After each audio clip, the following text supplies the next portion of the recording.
The majestic twin towers of the World Trade Center seem to anchor the southern end of Manhattan like some vast rock formation. Yet tonight, they're gone. How could that happen? CBS's John Blackstone found out. The twin towers of the World Trade Center, destroyed yesterday, were once more than dominating features of the Manhattan skyline. They were symbols of achievement and success.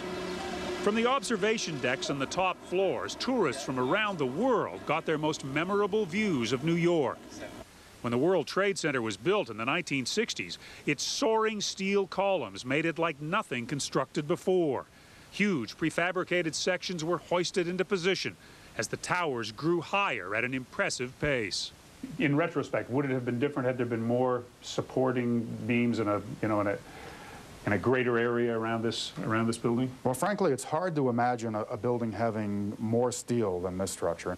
The innovative design was like a square donut. The strength was in the steel columns of the outer walls and the steel of the central core. At the beginning, the towers seemed incredibly stable, each apparently absorbing the impact of a Boeing 767 traveling at close to 500 miles an hour. The explosion of jet fuel that followed was the equivalent of a massive bomb, says physics professor Stephen Block.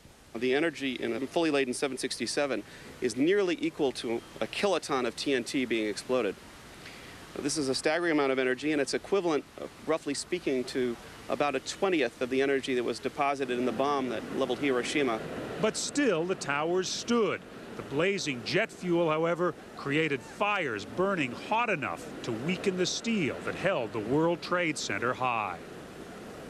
Wasn't the shaking?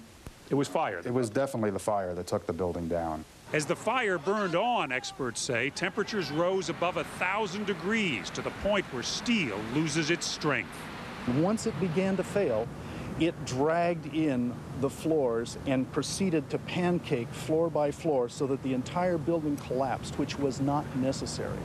Architect Jim Malott says new standards for fireproofing and structural support may grow from this tragedy. When you build something this big, it better not fail.